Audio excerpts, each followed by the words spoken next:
So discouraging to come out and have slugs on your berries.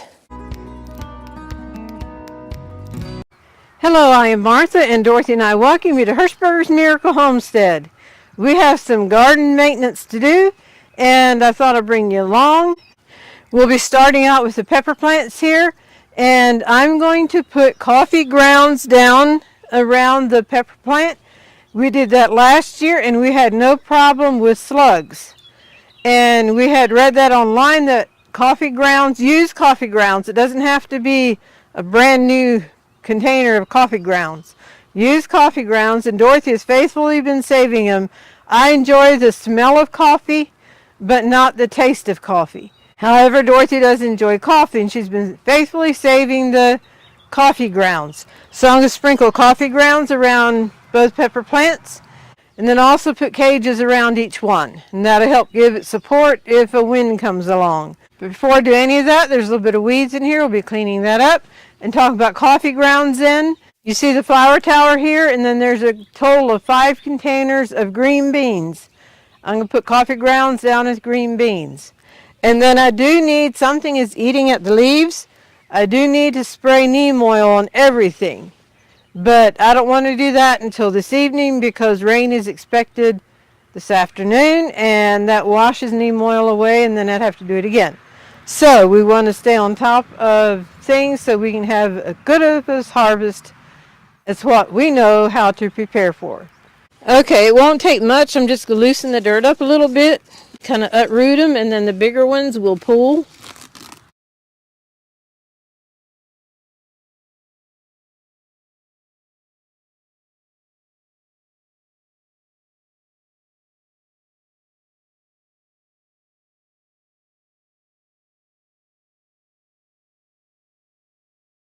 I have my garden cage here, and I have the coffee grounds.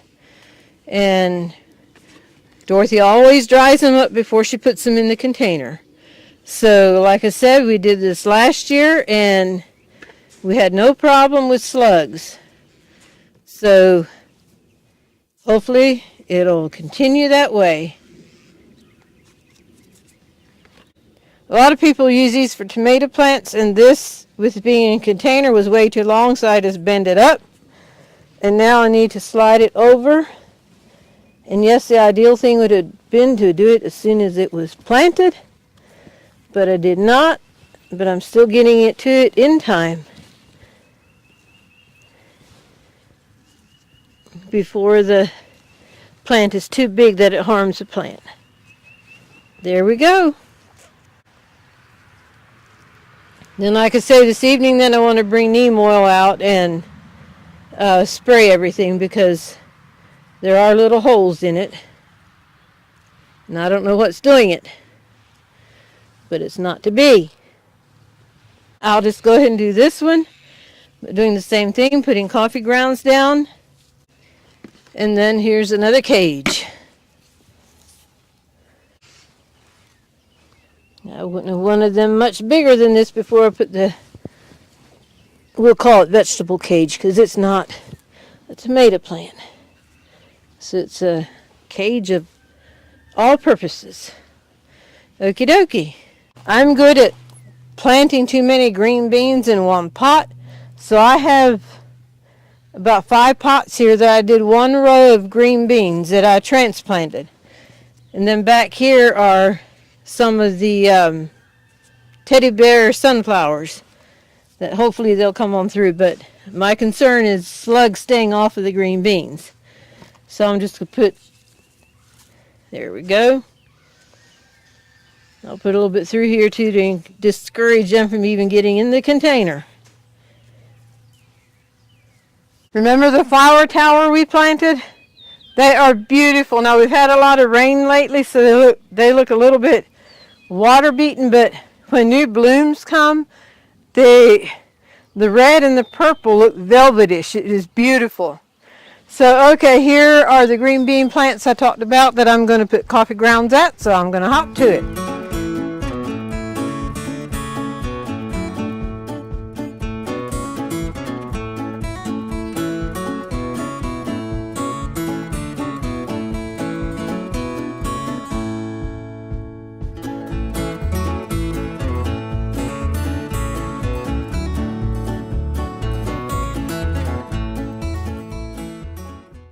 Here we are with the hibiscus bush and 2 geraniums, and that also. So we're going to come in and you can get a close-up look how the blooms look at this point. We'll come in and take care of this before we head out to the snow peas and strawberries.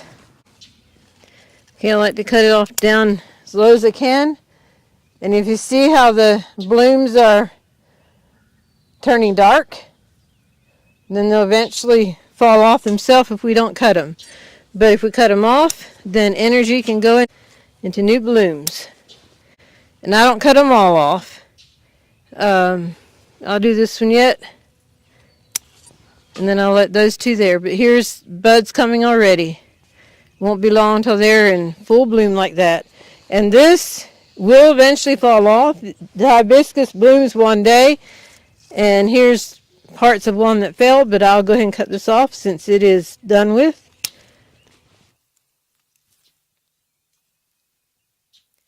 And here's, must have been yesterday's bloom. And this must be today's bloom, but again, it's waterlogged, but it's still beautiful. On this other geranium, see how that's how it is when they're at the end and just, yeah. Okay, I'm out here with our strawberry tower and also the snow peas, and I'll be putting some coffee grounds with each one. The peas are loaded. They'll be ready to pick ere long. And then if you see between the posts here, there's a container over there. That is squash. So I want to put some coffee grounds with the squash there as well as over here. Strawberries do great at reproducing. And we are loaded with runs here. All these are coming out to create new strawberry plants. And if you don't have ground that it can sink in and root into, then we need to cut them away so the energy can go into the plant and produce berries and just create a healthy plant itself. I have just a few empty pockets. I'll put some in there and they should root and create strawberries. Okay, here's a container of coffee grounds, and I'm just going to put it around. We had berries once before, and it was so discouraging to come out and have slugs on your berries. When we found out about the coffee grounds, I thought, yep, that's our answer. And I'll just try to hit some of the pockets as well.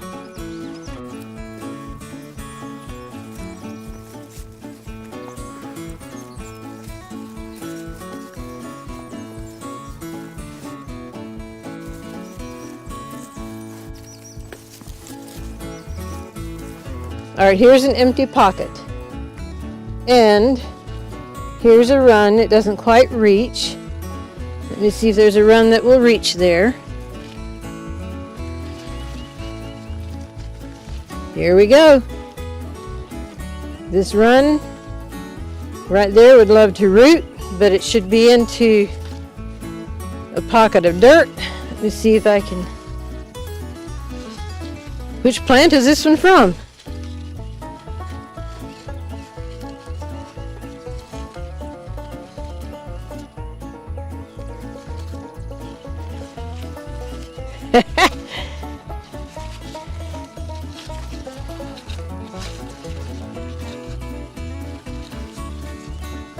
Maybe an empty pocket closer to the... Okay. This is from this plant here. Right here's also an empty pocket.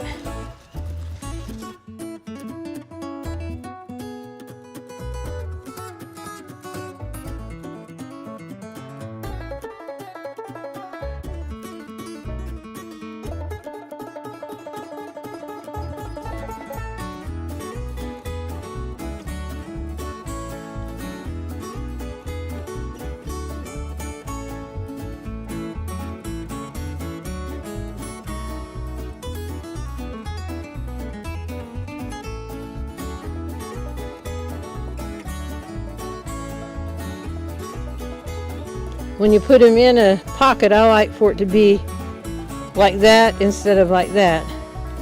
So we can save that for there. Unless if I find another one.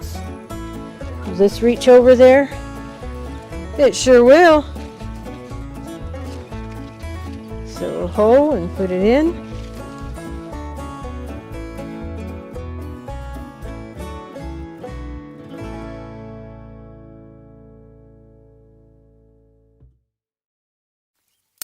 Now this goes me hard, but I don't have any pockets right around it to put them in. Here's one. I'll let it grow for this pocket here, unless if I find another one that fits in. Oh, I do right here. It's from the same pot, from the same plant.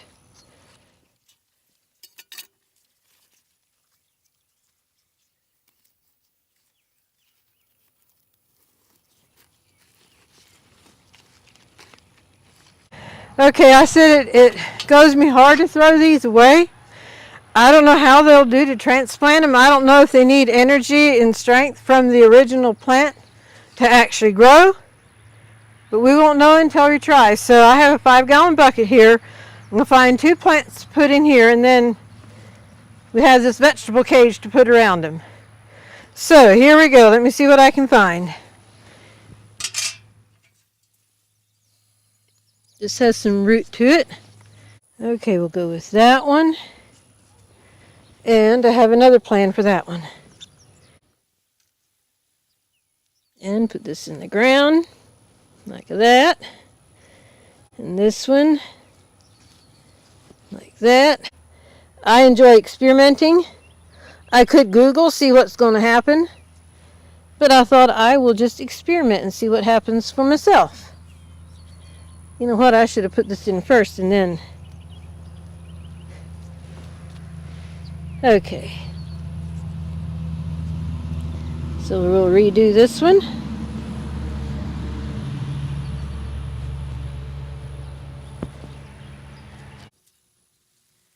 Okay, I'm going to put the coffee grounds around the peas.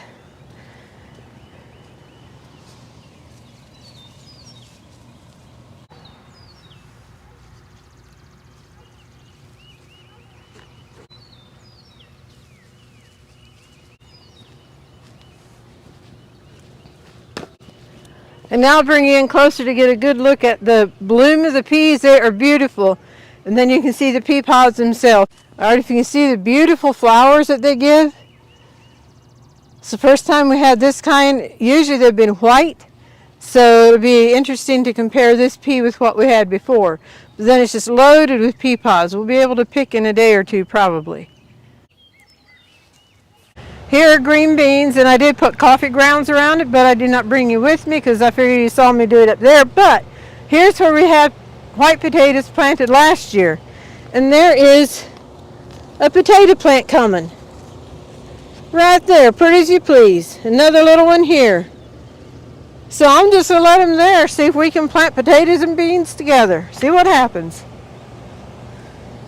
Well, folks, I'm sure you're wondering how the hydroponic flowers are doing. I'm going to turn the lid so you can see the difference. This plant here looks okay. It looks like the flowers I need to turn this so if they go over, that they go over the side. This one is dying, and I will bring you in and show you what I discovered happened. Okay, I'll show you the good first. You can pick it up yet, and you can see it's wet. The water's dripping. Right here, the root system is actually starting to come out. So it's getting the moisture that it needs. Over here, for some reason, it's dry. There's no water coming out of it. And because of that, we have a dying plant. So what I'm going to do is put a little bit more water in here and plant a strawberry plant in here. Now, we need a root system, so I don't know if it's going to be enough of a root system or not. So I'll go and put some more water in here. So this is hitting the water again, and then I'll know it's full enough for a strawberry plant. I don't think that will harm the other one to have the water level come back up. This was in the water to begin with. Okay, there, it was hitting again. It came up to here. So I don't know If the roots didn't grow fast enough to keep up with the water, I don't know.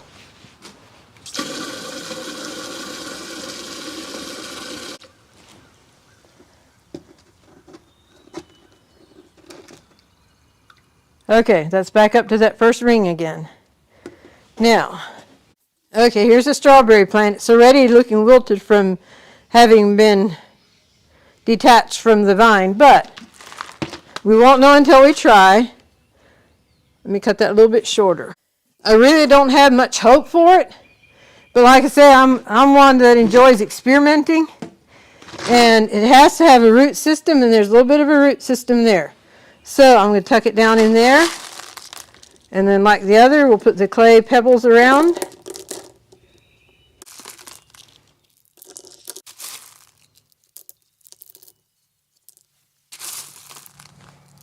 These clay pebbles help the plant to stand up.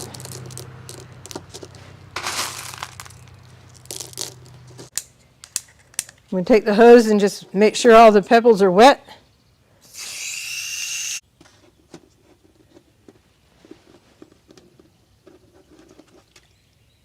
All right, there was water pouring out of there. So, okay.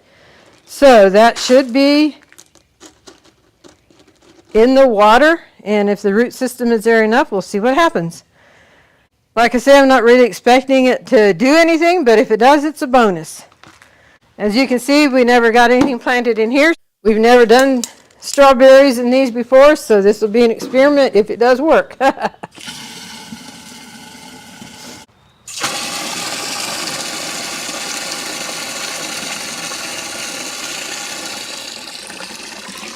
I can see water in the basket, and the water comes up to here. I have 3 plants to choose from here.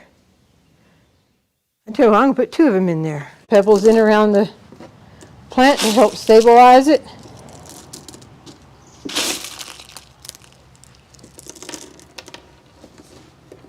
Oh, that one rolled away. You know what? There's nothing to come up there. I'm going to get the scissors and cut some of those down a little bit. Okay, I'm just going to cut those down a little bit. Doesn't look like... All right, there we have some greenery there, so I'll let that there. Yes, it's in water, but I'm going to get all the pebbles wet. And now stick it down in. There we go. Okay, like I said, I really don't have much hope for the strawberries, but we won't know until we try. Often what we put in there has a more established root system, but I had them, so we didn't have anything planted in them, so we won't lose anything. I need to go in and get a drink and rehydrate. Okay, this is a strawberry plant that we experimented with. All right, that one is shot. But this one here is taking root and it's hanging in there.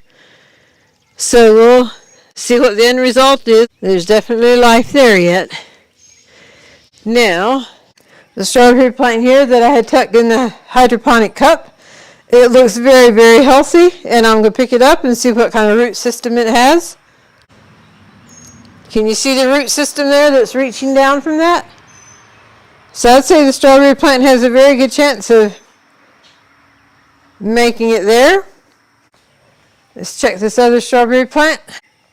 This is the other strawberry plant. I put 2 of them in here, and they both have green to it. Oh yeah, look at that root system. Yeah. You might not get strawberries, but it's interesting to watch them grow. As you can see, I'm standing out here in our sweet potato patch where we harvested 137 pounds of sweet potatoes last fall. We saved out a few of those sweet potatoes and started slips. And then what we have planted this spring is from the slips, and then we also ordered some more. But the majority of the slips that we have came from this container here, and you can see the potatoes are still giving out slips. So we thought we would do a special video on the sweet potatoes from the slips to the planting and up to this point. So we'll do a special video on that will feature sweet potatoes only. So be on the lookout for it coming up soon. I'm out here with probably two of my favorite petunia pots. That is this one and this one. They are absolutely beautiful. The purple almost looks velvetish. And here are our double petunias that we planted. They are beautiful as well. So we are thoroughly enjoying our flowers, the petunias. Just something about the beauty of a flower just cheers up a day. And we love the pots that these are planted in. As I said in an earlier video, we got them at an estate auction, and they were a rusty bucket, watering can and a mop bucket. And we cleaned them up and spray painted them, and now they make a beautiful flower pot. So we have been enjoying our flowers. And now for the golden thought. This thought was in our bulletin at church. Embrace every morning with open eyes and an open heart. Yesterday is gone. Tomorrow has not yet come. What we do today matters most. And what matters most is what I do today. So embrace every morning with open eyes and an open heart. And so I hope today is a good day for each one of you, and that you'll have a lot of tomorrows that will come to be a very extra special good day for you. So thanks for joining us. We hope you've been blessed, encouraged, and inspired. And until next time, God bless.